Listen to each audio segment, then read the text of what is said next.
Bonjour à tous et bienvenue dans les Mardis de l'immigration. Je vous l'annonçais la semaine dernière, du côté de Montréal change son concept. Vous aurez dorénavant chaque mardi une émission dans laquelle je vous donnerai de l'information sur l'immigration, sur la vie à Montréal, sur les événements. Également, j'aurai chaque semaine un invité qui viendra partager son parcours d'immigration, partager son ressenti de cette nouvelle vie ici au Canada, pour vous permettre en fait de vous retrouver à travers ces différentes histoires. Également, j'invite sur mon plateau chaque semaine Valérie Flatt, qui est consultante réglementée en immigration canadienne et qui sera là pour vous parler et surtout pour répondre à vos questions. En effet, chaque semaine, vous avez la possibilité de poser une question. Parmi ces questions, Valérie piochera celle qui lui semblera intéressante et y répondra. N'hésitez pas à poster plusieurs fois votre question si nécessaire. Si vous avez besoin de cette information, on sera là pour y répondre. Également, chaque semaine, Hélène, coach en transition de carrière et en changement, sera là pour vous parler de différents sujets liés justement à ces transitions, à ces changements, à ce renouvellement. Donc voici la première nouvelle version des Mardis de l'immigration. Et merci d'être là, présent, de continuer de nous suivre. Je vais donc commencer aujourd'hui par vous parler en fait des nouvelles qui sont arrivées ces dernières semaines. Je pense que je vous l'ai déjà dit, nous avons un nouveau ministre de l'immigration depuis à peu près 1 mois et demi. Celui-ci s'est beaucoup déplacé, a fait le tour des régions, a fait le tour du Québec.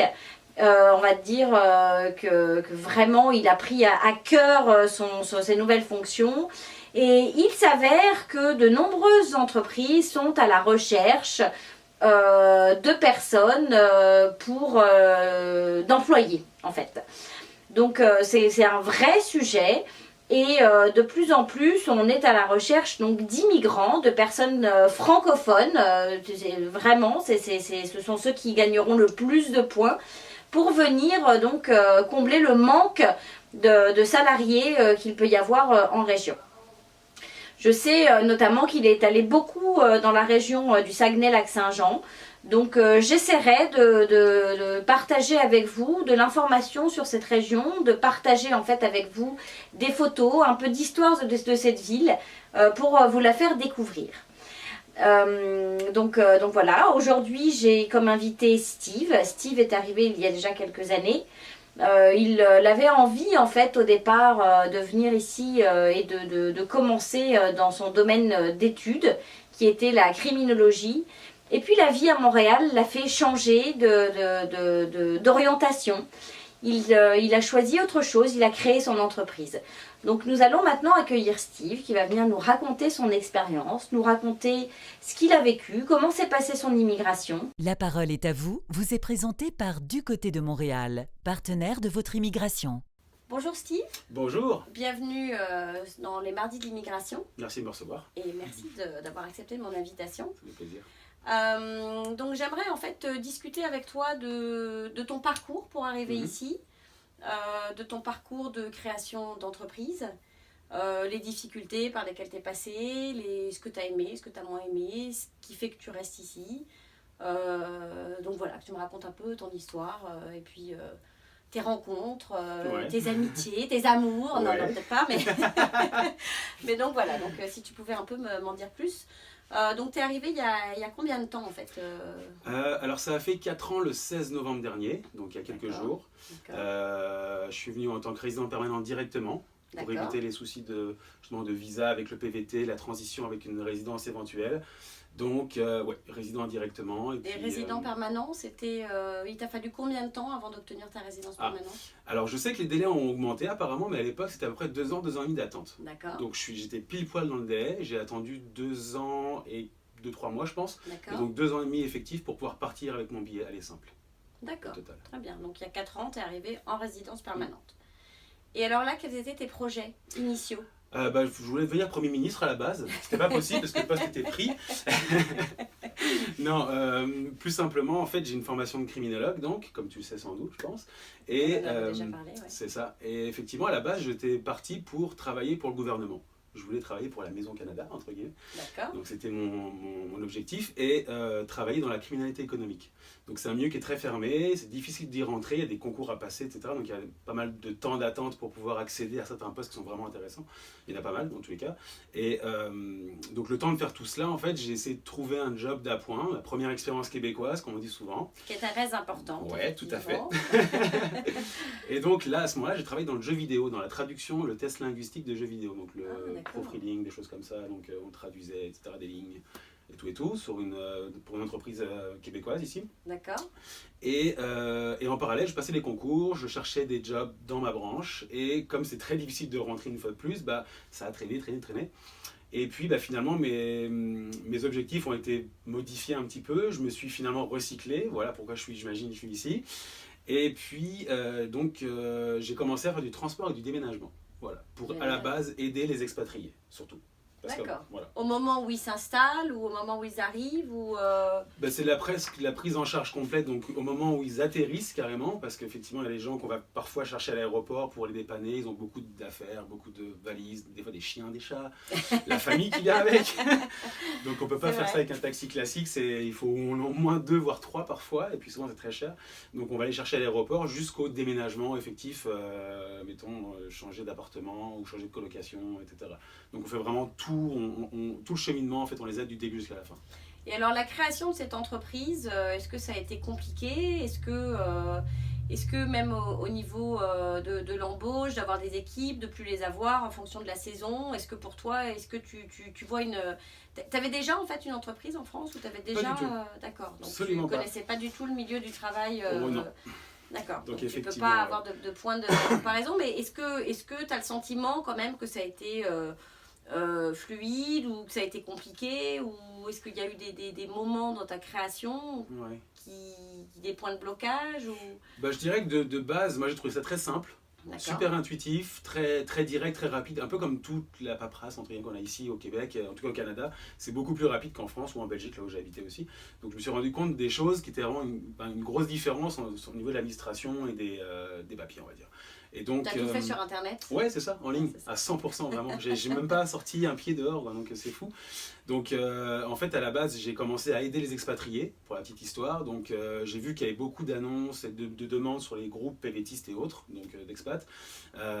Beaucoup de gens, beaucoup d'expatriés n'ont soit pas de permis, pas d'amis pour aider avec donc, des bras, pas des fois de carte de crédit pour louer un camion, une voiture ou quoi que ce soit. Et puis, bien souvent, ils ont peur de rouler avec un gros truck de 4,7 litres qui fait 300 chevaux dans une ville qu'ils connaissent absolument pas.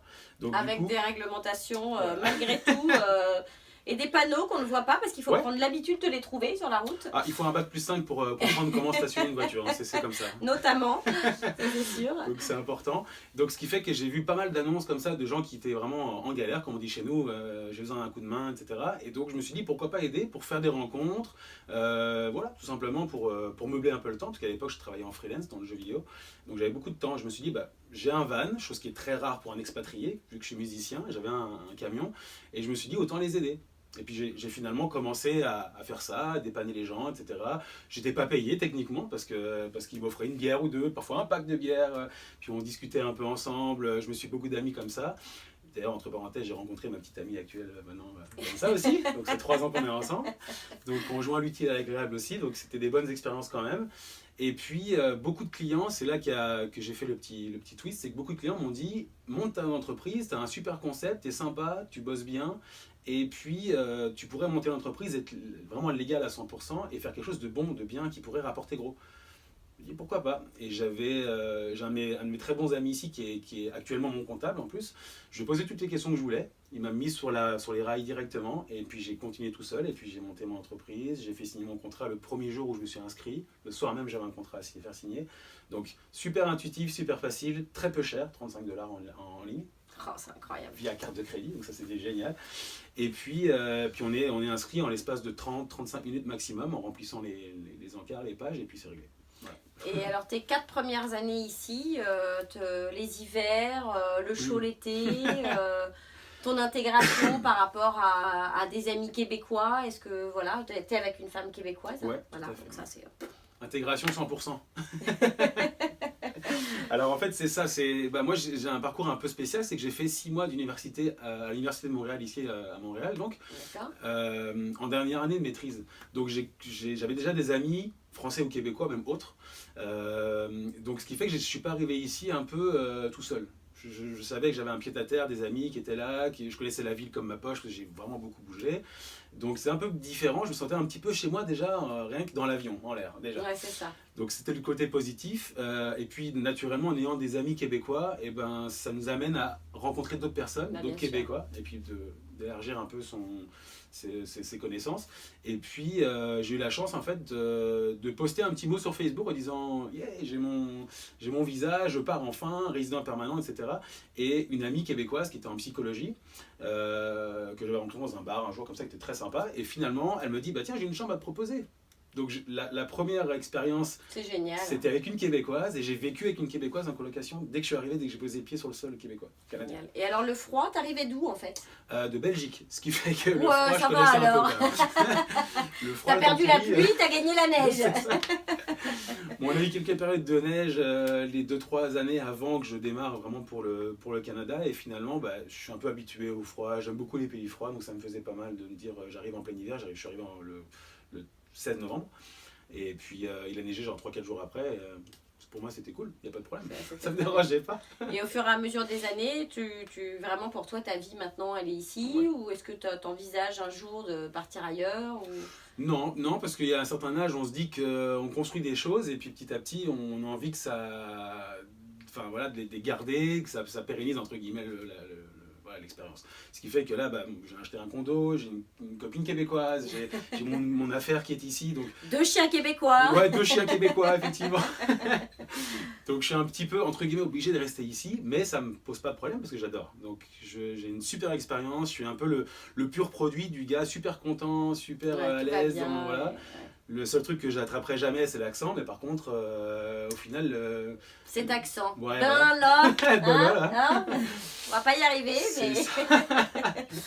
mais tout le reste est positif, donc je vais rester ici, ouais, effectivement. Ta citoyenneté, t'envisages de... Ouais, tout à fait, quand j'aurai du temps. Hein. Tu sais que la loi a changé, ça fait 4 ans, tu es plus qu'éligible à mon avis. Absolument, ouais. Donc je rentre dans les cases, là, je peux lancer ma demande. Le problème, c'est le temps qui me manque, parce que je travaille vraiment beaucoup. L'entreprise se développe, je développe aussi les concepts, des choses comme ça. C'est vrai que tu n'as pas beaucoup de disponibilité, on a eu du mal à se rencontrer et à trouver un moment. C'est vrai que c'est dur, on travaille un petit peu. Bah, déjà on travaille 7 sur 7, je me disponibilise le plus possible pour que les clients soient satisfaits, première chose, c'est important. Donc je travaille vraiment énormément, je suis disponible de 8h du matin jusqu'à 22h, 7 sur 7. Ça c'est mon concept actuel. Moi je suis sur le terrain tout le temps, donc je suis pris tout le temps, avec mes gars bien entendu, bien souvent. Donc j'ai peu de temps pour m'occuper de ça, mais je me suis promis qu'en 2018, donc janvier-février, je lance ça. Voilà. Pour qu'en 2019, je sois officiellement québécois. Canadien. On a du mal un peu avec les deux termes. Oui, c'est vrai, il faut toujours se... C'est ça. Et est-ce que c'est compliqué d'embaucher des gars, de les avoir, de ne pas les avoir, les réglementations dans ton entreprise en tant que déménageur, est-ce que c'est sévère, est-ce que c'est compliqué? Ben en fait, il n'y a rien qui est compliqué ici réellement. Moi, mon concept actuel, c'est que j'ai pas un chiffre d'affaires assez élevé pour avoir des gars à temps plein. Bien sûr, j'ai pas encore une entreprise incorporée, etc. Ça, c'est l'objectif pour 2019. Donc, pour l'instant, c'est les pigistes. Donc, pour ceux qui nous regardent, qui ne savent pas ce que c'est, les pigistes, c'est les gens qui sont embauchés au contrat, en fait, c'est sur appel, finalement. Donc finalement, chaque contrat correspond à un contrat que moi, j'ai effectivement avec un client. Et puis, ils travaillent, mettons, X heures, et puis X dollars de l'heure, et puis bah, ils ont leur contrat, etc. Donc c'est très simple, c'est vraiment super facile, il n'y a rien de spécial à faire en fin de compte.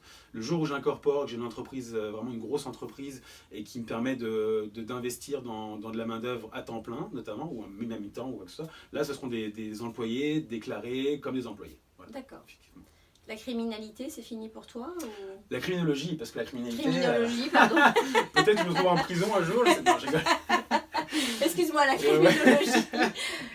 Ben en fait, je sais pas exactement, parce qu'effectivement, en m'étant recyclé... Lapsus, là. Mais en me recyclant, en fait, je me suis rendu compte que monter son entreprise était très payante, c'était très fun, en fait. Je suis pas du tout un entrepreneur à la base, je suis un débrouillard. on me le dit très très souvent, je suis quelqu'un qui a des bonnes idées, qui sait les mettre en pratique, qui a des contacts un peu partout pour pouvoir poser les bonnes questions aux bonnes personnes, ce qui fait que je me suis pris au jeu en fait. C'est bizarre à dire, mais je me suis vraiment pris au jeu à créer une entreprise et à la faire tourner, à la faire grossir. Ouais, t'es bien dans cette indépendance d'entrepreneur. C'est ça aussi, l'indépendance, être son propre patron, ça n'a vraiment pas de prix. Ouais, vraiment. Donc je me prends au jeu et donc du coup petit à petit la criminologie sort un peu de ma tête, mais je reste toujours alerte aux annonces.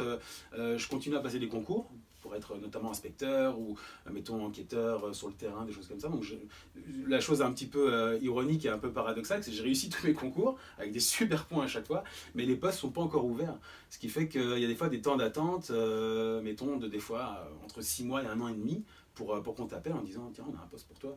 Donc ça délaye un petit peu tout ça et naturellement... Tu as reçu des appels ? Ouais, tout à fait. D'accord, tu as quand même reçu des appels. Ouais, j'avais été engagé par le gouvernement pour être agent correctionnel en prison, donc basically c'est être gardien de prison en fait. Et j'ai fait donc effectivement l'école de police à Nicolette ou ici. Et malheureusement le job m'a pas plu pour la simple et bonne raison que c'était pas assez mouvementé, il n'y avait pas assez de travail sur l'humain, probation et autres, réinsertion. Et on était là juste pour garder en gros 4 murs, les cellules et les hommes qui sont... Donc c'était pas trop mon range on va dire.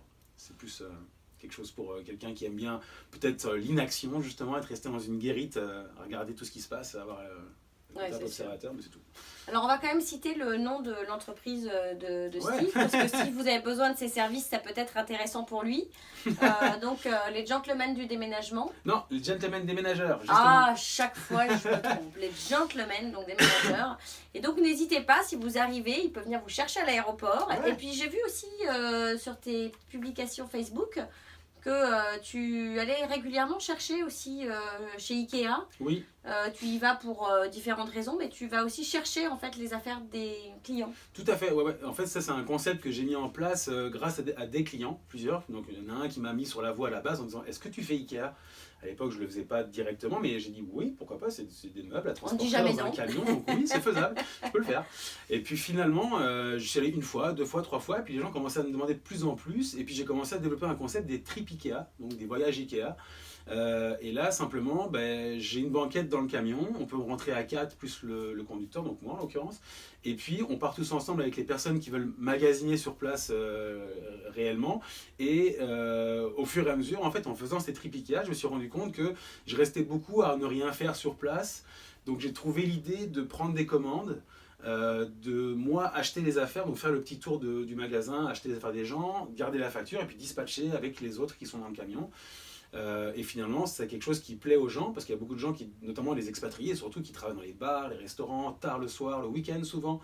Mes voyages Ikea c'est le samedi matin, ce qui fait que le vendredi soir bien souvent les gens finissent dans la nuit à 3-4 heures du matin et puis ils veulent pas se lever à 9 heures pour aller prendre non mais c'est bien, tu leur permets de s'économiser un voyage chez Ikea qui peut être fort sympathique mais qui peut aussi parfois être assez embêtant, mais donc c'est ça, donc j'ai développé ça pour justement pas perdre mon temps et puis maximiser les voyages Ikea et puis contenter le plus de monde possible. Ça c'est mon leitmotiv, c'est vraiment essayer d'avoir le plus de clients possible et les contenter tous en même temps, qu'ils soient tous contents de la même manière.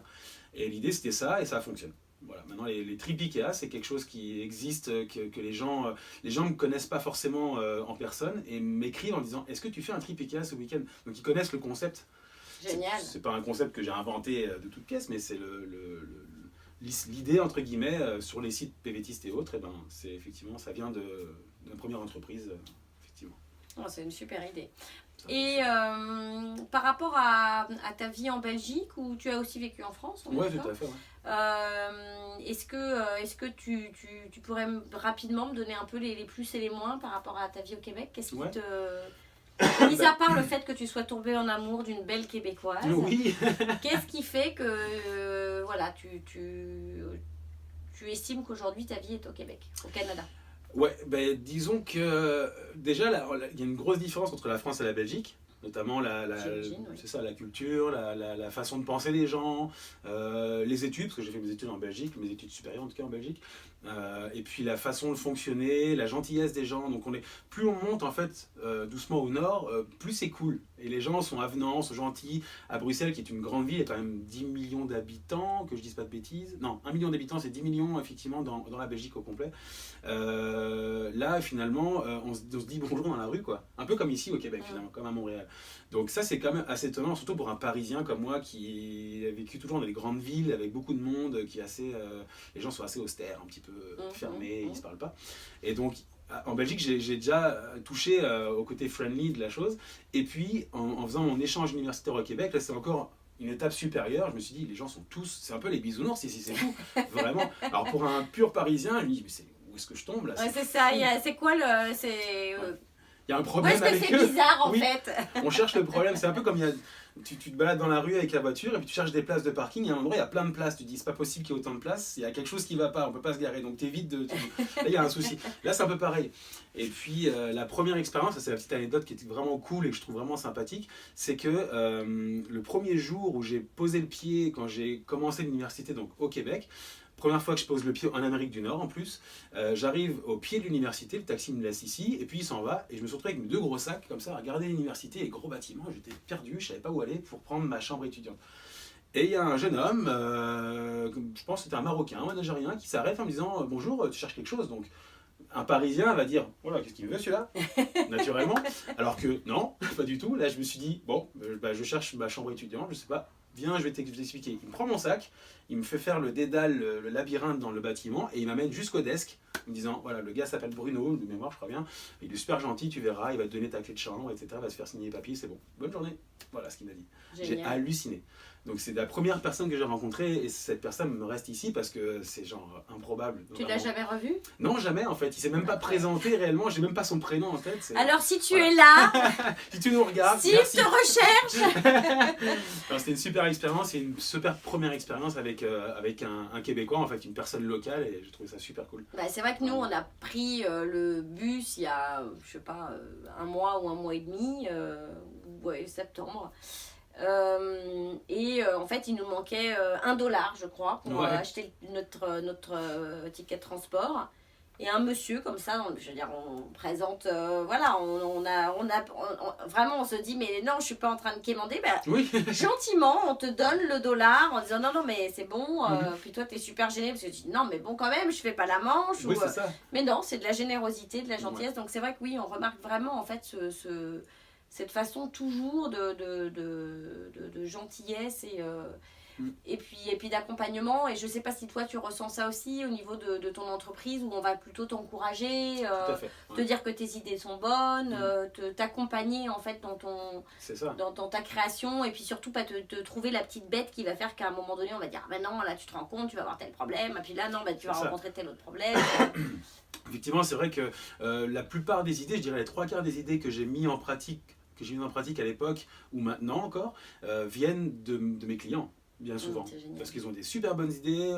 Je vais déménager par exemple un médecin, comme un avocat, comme un spécialiste en marketing, comme un jeune étudiant qui est à HEC. Je rencontre des tonnes de personnes, et toutes ces personnes-là qui me parlent, parce qu'on se parle bien souvent, moi je suis quelqu'un d'assez loquace, donc sociable, etc. Donc j'aime bien discuter avec les gens, pas forcément m'immiscer dans leur vie, ça c'est pas trop mon truc. C'est pour ça que notamment, on en parlait tout à l'heure, le service d'emballage, je le fais pas pour l'instant parce que j'ai l'impression de m'immiscer chez les gens, et ça c'est pas trop mon truc. J'adore respecter le côté privé de la vie des gens, donc j'essaie d'être le moins possible dans les pattes de tout le monde et de rester trop longtemps. Parce qu'on est assez efficace pour ça aussi d'ailleurs. Et du coup, naturellement, on discute beaucoup et les gens me donnent des conseils. Beaucoup de Français, tu sais, qui parlent beaucoup, etc. Et ils me disent, tu devrais faire ça, tu devrais penser à ça, tu devrais développer ce concept. Et tous ces gens-là, moi je les écoute beaucoup. Et j'ai une capacité d'emmagasiner des informations assez impressionnantes, parce que tout ça, ça reste là-dedans. D'où la criminologie. Oui, c'est ça. C'est vrai qu'on est un peu formé, c'est une déformation professionnelle quasiment. Mais je retiens vraiment beaucoup de choses. Et tout ça, même si je les prends en pratique dans les 10 minutes ou dans les 3 jours, je vais peut-être le faire dans un an. Voilà. Et à un moment, je dis, ça il faut que je le fasse. On en a parlé genre 10 fois ou 17 fois, là il faut que je le mette en pratique, et je le fais. Donc il y a plein d'idées qui vont se développer petit à petit d'ici on va dire 1 an, 2 ans. Et tout ça, c'est souvent des petits conseils de clients. Si c'était à refaire? Je le referais, ouais, tout à fait. Ouais. C'est sûr que dans l'idée, ma vocation première, c'était d'être criminologue spécialisé en criminalité économique, bien sûr.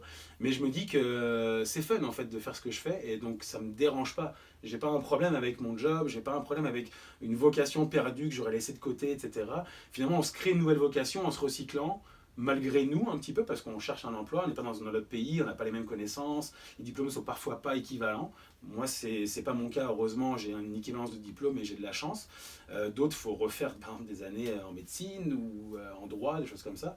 Mais effectivement, si c'était à refaire, je le ferais de la même manière, même en mieux, en fait, directement. Je sauterais des étapes pour aller directement à la bonne période, c'est-à-dire maintenant. Ouais, et en même temps, les étapes t'ont amené là où tu es aujourd'hui. Exact, Et donc, je rebondis sur ce que vient de dire Steve, où effectivement, en effet, je vous l'ai déjà dit plusieurs fois dans les différentes émissions des Mardis de l'immigration, où c'est vrai qu'on arrive avec une idée. Souvent, on pense qu'on va être criminologue, comme dans le cas de Steve. On pense qu'on va faire tel métier, on va être infirmière, ou on va être opticien. Et puis finalement, il faut rester ouvert, tu le confirmes dans ton expérience personnelle, à d'autres opportunités, à la possibilité de pouvoir créer, à ne finalement pas forcément être entrepreneur, et puis à se découvrir une fibre entrepreneuriale intéressante. C'est vrai, hein. Donc voilà. Mais Steve, merci beaucoup. Avec plaisir. Pour ce témoignage. Merci à toi aussi. J'espère qu'il vous sera utile et que vous vous retrouverez à travers l'histoire de Steve, que ceux qui veulent arriver ici comprendront que le chemin peut être long, mais les 2 ans et demi d'attente, ou 3 ans peut-être maintenant, valent le coup. Ouais, ça vaut vraiment la peine. Et puis écoute, à très bientôt. En tous les cas, oui. j'espère déménager et je ferai forcément appel à toi. Super, on s'occupera de ça, il n'y a pas de souci. Avec grand plaisir. Et on se retrouve après la pause. Conseil de pro vous est présenté par Valérie Flatt, consultante réglementée en immigration canadienne. Bonjour Valérie. Bonjour. Bienvenue dans les Mardis de l'immigration. Alors, quelle question as-tu retenue cette semaine ? Alors cette semaine, j'ai retenu la question de Marie de Montpellier qui demandait si ça valait le coup de faire un voyage de prospection avant de choisir en fait de venir ou pas s'installer au Québec. Très bonne question. Oui, c'est intéressant parce que surtout que en fait, vous venez en tant que visiteur. Donc, en tant que visiteur, vous devez faire, avant de venir, la demande de l'AVE, qui est l'autorisation de voyage électronique que vous faites en ligne sur le site officiel d'Immigration Canada, qui est cic.gc.ca et pas n'importe quel autre site qui va vous charger des frais supplémentaires. C'est vrai, ça peut aller jusqu'à 40$ sur des sites qui sont frauduleux. Absolument pas agrémentés et frauduleux, quand le prix officiel est de 7$. Voilà. Donc ça prend 5 minutes, vraiment c'est 5 minutes en ligne, vous le faites, 5 minutes après vous avez la réponse et c'est votre petit document qui vous permet en fait de monter à bord de l'avion. Sans ce document, vous ne serez même pas autorisé à monter à bord de l'avion, donc c'est important de l'avoir pour voyager. Et même si vous venez juste en touriste, c'est important. En fait. Vous êtes touriste, vous avez besoin de ce document absolument. Absolument, sinon vous ne montez pas dans l'avion. Ensuite, en fait, c'est l'agent qui, en arrivant au Canada, va décider si oui ou non vous rentrez au Canada. Ce papier ne vous autorise pas à rentrer, il vous autorise à voyager. C'est important de faire la différence. C'est ça, c'est pas un visa touriste tamponné sur Mais même le visa touriste tamponné n'est qu'un document en fait pour voyager. C'est ça. Ce n'est pas une autorisation pour rentrer au Canada. L'autorisation pour rentrer au Canada, c'est toujours l'agent d'immigration qui va prendre la décision au point d'entrée. Donc le point d'entrée, là c'est le moment douloureux qui fait toujours peur parce qu'on se dit mon Dieu, je vais peut-être refuser. Ça arrive malheureusement, et même des Français qui reprennent l'avion le soir, retour vers la case départ. Donc on fait attention à ce qu'on dit à l'agent et on en dit toujours le moins possible à une réponse fermée. On répond par oui ou non. Et une question ouverte, on raconte pas toute sa vie, on répond le strict minimum. Parce que plus vous allez en dire, plus l'agent va être un peu confus en fait. Il va dire mon Dieu. Avez-vous du fromage dans votre valise ? Ah oui. Non. Si, pas non, mais j'ai peut-être quelque chose qui a du lait. Ouais, non, c'est oui ou non. Et si vous en avez, c'est très bien, déclarez-le. De toute manière, le fromage rentre. Voilà. Qu'êtes-vous venu faire au Canada ou à Montréal ? Visiter. Même je viens chercher un emploi et peut-être immigrer. Non, ça on ne le dit pas. Même si c'est un voyage de prospection, on ne dit pas qu'on vient chercher un emploi. Non, ça on ne le dit pas parce que là vous mettez un doute dans la tête de l'agent. Il vient s'installer au Québec et il n'a même pas un permis. Non. On vient juste visiter le Québec ou le Canada, profiter, venir découvrir. Très bien. Donc le voyage de prospection, en fait, c'est un voyage durant lequel vous allez effectivement visiter, mais vous allez aussi rencontrer des gens parce que c'est un peu le but, rencontrer des gens, peut-être même en profiter pour donner votre CV. Exactement. Donc là, c'est important de l'avoir sous la main, préparé sous le format québécois ou canadien. enfin canadien en général, parce que c'est le même format, on va dire. Oui, c'est à peu près. C'est la même chose. Donc pas de photos, pas d'âge, pas de Pas de photos, pas d'âge, pas le nombre d'enfants, rien, pas forcément le sexe. Non, c'est ça. Il faut que ce soit neutre, le plus neutre possible. Par contre, étalez bien plus que vos diplômes, votre expérience professionnelle. Les diplômes, pour eux, ça ne veut pas dire grand-chose, malheureusement, les diplômes français. Donc surtout, détaillez bien votre expérience professionnelle, très important. Mais surtout, donc, ce voyage de prospection, effectivement, c'est le moyen de faire du réseautage, de rencontrer des gens, de laisser vos marques et puis de donner aux gens en fait, la possibilité de faire déjà peut-être un premier entretien et de leur donner peut-être l'envie de vous embaucher par la suite. Parce que depuis la France, envoyer juste son CV, mais ça marche pas aussi bien. Enfin, je connais plein de gens qui m'ont dit on a envoyé 200 CV, on n'a même pas reçu de réponse. C'est ça. Donc, ils préfèrent le contact. C'est ça. En plus, vous allez mettre votre adresse en France, un numéro de téléphone en France, ça va pas forcément les intéresser. Une adresse mail qui va se terminer .fr, ça va les agacer. Donc moi, si j'ai un conseil à vous donner, pas un conseil de pro, mais un conseil d'immigrante, et c'est surtout de vous dire, venez peut-être avec, je sais pas, une dizaine ou une quinzaine de cartes d'affaires, donc comment on dit en français, des cartes de... Oui, des petites cartes d'affaires, voilà, enfin nous on dit carte d'affaires ici, business card, bon bref, carte de visite, voilà. dans laquelle vous allez juste mettre votre nom, votre prénom, enfin votre prénom et votre nom plutôt dans ce sens-là. Une adresse email, essayez d'aller sur un gmail.com, un hotmail.com. Un Gmail ou un hotmail, voilà. Mais pas quelque chose FreeFR. C'est ça, pas free, je veux dire, c'est très facile d'aller sur Google, vous créez une adresse Gmail, un gmail.com ou un hotmail.com. Ils connaissent ici aussi bien Gmail que Hotmail. Au moins, il n'y a pas le .fr qui va venir perturber. Et puis, vous donnez votre carte d'affaires. Pas la peine non plus d'aller mettre un numéro de téléphone, parce que sur un numéro de téléphone français, ça nous coûte une fortune depuis le Canada d'aller vous appeler. Plutôt un Skype. Voilà, un Skype. Très bonne idée. Skype, c'est très bien, ça marche bien, ils utilisent beaucoup le Skype. Ça. Donc, et au moins, vous laissez une trace un de WhatsApp. Je dirais à la limite un WhatsApp. Mais encore, c'est pas très WhatsApp. Téléphone. Non, Skype, c'est très bonne idée. Skype, adresse mail, si possible en Gmail, en Hotmail, une petite carte, vous la payez pas très cher, pas la peine de la faire farfelue et pas la peine de mettre votre force. Enfin, si, vous pouvez mettre la profession que vous exercez à l'heure actuelle si vous voulez. Enfin, au moment où vous allez faire ce voyage. Et voilà, et vous distribuez, vous l'avez sur vous, vous en prenez, je sais pas, une quinzaine, une vingtaine, une trentaine, et puis parlez avec les gens, enfin, t'es d'accord, dans les magasins, il faut, partout, enfin, je veux dire... Il faut se faire des amis, hein, là. C'est ça, c'est le moment d'aller à la rencontre des gens. Et puis même de visiter les écoles, enfin, profitez-en, si vous êtes avec les enfants, profitez-en pour visiter les écoles, vous rendre compte de l'ambiance générale, tester l'hiver. Hein, aller à la rencontre d'associations aussi, qui aident à l'intégration des immigrants, l'Union française à Montréal, par exemple. Je sais qu'il y en a d'autres en région, enfin je veux dire, n'hésitez pas à aller à la rencontre de personnes qui sont là pour aider les immigrants à s'intégrer. Le voyage de prospection, l'avantage c'est que ça va vous donner déjà un premier goût de ce que pourrait être votre aventure, sans pour le coup prendre trop de risques, parce que là vous êtes juste en tant que visiteur, et puis ça va vous permettre de voir si vous aimez ou pas, parce que parfois il y a des gens qui débarquent avec leur valise sans avoir pris le temps de faire ce voyage, et puis se rendent compte qu'en fait c'est pas fait pour eux. Donc moi je dis que c'est un bon investissement. Ça, c'est sûr. De toute manière ça va coûter cher quoi qu'il arrive, le fait d'immigrer ça coûte cher, faut pas se le cacher. C'est sûr, bah oui, parce que oui, ça coûte cher. Il y a un budget à prévoir. Donc moi je dirais que le budget de voyage de prospection il est quand même nécessaire, parce que ça permet au moins de savoir dans quel quartier on veut vivre, dans quelle ville on veut vivre déjà, d'éliminer certaines choses qu'on imaginait super bien de loin, et puis finalement une fois qu'on est sur place on se rend compte que c'est pas du tout fait pour la petite famille. Et puis on s'imaginait vivre à Montréal, puis finalement on se préfère en région, on s'imaginait vivre à Québec, puis finalement on préfère aller vivre à Montréal, enfin c'est vraiment... voilà, c'est vraiment... Donc c'est intéressant, effectivement le voyage de prospection c'est un oui. Alors, quelle période ferais-tu ce voyage de prospection, toi ? En fait, il y en a beaucoup qui viennent l'hiver. Moi, j'ai remarqué qu'il y en a beaucoup qui venaient tester l'hiver parce qu'ils en ont peur. Donc, ils disent affrontons tout de suite le problème. C'est ça, ça sera fait. Pour moi, ça sera fait.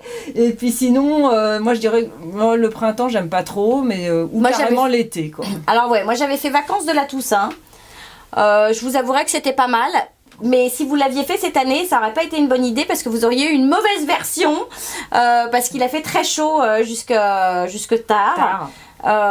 Très beau et très chaud jusque vraiment tard en octobre. Donc voilà, donc je pense que l'hiver ça peut être une bonne idée, ça peut et en même temps ça peut être un choc. L'été, sachez que si vous venez en été, il fait très chaud. Enfin, moi je dirais que c'est les vacances de mars, avril, mai, là, n'est pas là. Quoi. Surtout pas. Surtout pas. C'est la fonte des neiges. Les 3 mois les plus moches de l'année, finalement. N'arrivez pas avant le 15 mai, Ah ouais, voilà. 15-20 mai, c'est pas la peine avant, parce Non, que c'est pas la franchement, peine c'est Enfin, vraiment... les vacances de Pâques, non.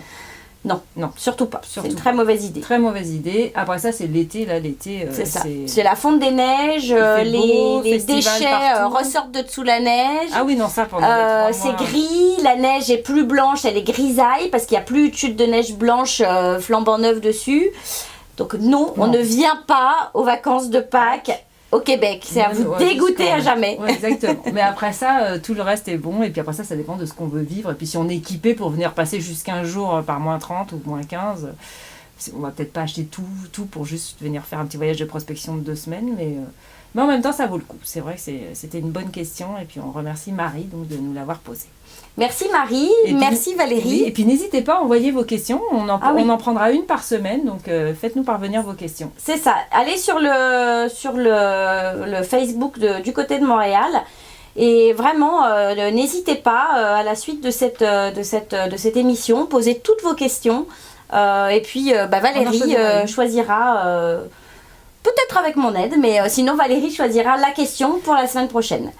Un grand merci. Valérie, merci à vous. Et on se retrouve après la pause. L'instant coach vous est présenté par HPL Coaching avec Hélène Le Gallet. Bonjour Hélène. Bonjour Géraldine. Un grand merci à Hélène, HPL Coaching, de participer à l'émission. Cette première émission que vous allez découvrir. Donc chaque semaine, Hélène va être là et nous allons parler ensemble, surtout Hélène d'ailleurs, d'un thème. Voilà, on va partir à la découverte d'Hélène. Hélène, quel est le thème que tu as choisi ? Alors, merci déjà Géraldine de m'accueillir sur ce plateau et bonjour à vous, ravie d'être avec vous aujourd'hui. Est-ce que j'ai choisi un thème ? Oui, mais c'est surtout envie de partager une réflexion avec vous aujourd'hui et de vous éveiller à des moments de vie où est-ce que ça vous est déjà arrivé de vous lever le matin sans vibrer, sans envie, de ne plus avoir de motivation, de ne plus donner de sens à votre travail, d'être en perte de quelque chose. Eh bien, j'avais envie de parler de reconversion professionnelle, tout simplement, à la manière, et c'est justement intéressant l'expérience de Steve qui vient de nous partager, à la manière de Steve justement. Pourquoi pas penser autrement parfois quand on commence à sentir qu'il n'y a plus de vibration, qu'on n'est plus allumé ? Bien en fait, le coaching, c'est un processus qui permet de faire ce chemin, de trouver une nouvelle voie, d'aller chercher de nouvelles réalisations pour passer vers une transition de carrière. Ce travail de coaching, l'enjeu, c'est de trouver et d'aligner vos désirs les plus profonds et vos capacités avec un métier qui va être réaliste sur le marché de l'emploi. Comment on procède ? Bien, écoute, on explore les passions, les désirs, le potentiel, toutes les compétences. Et tout ça pour avoir un bénéfice de vous retrouver l'envie de vous lever le matin et puis évidemment de retrouver une motivation. C'est ce que j'avais envie de partager. L'idée de penser parfois à faire autre chose. On n'a pas qu'une seule vie. Alors, et vous, à quoi pensez-vous ? Oh, merci Hélène pour ce partage de réflexion très inspirant pour vous qui envisagez l'immigration ou qui êtes déjà là, qui avez déjà fait le pas de venir vous installer ailleurs, dans un autre pays, que ce soit du côté de Montréal ou ailleurs. Très, très jolie phrase, très inspirant. Merci Hélène. De rien, en vous souhaitant réussite dans vos projets. À bientôt. On se retrouve la semaine prochaine.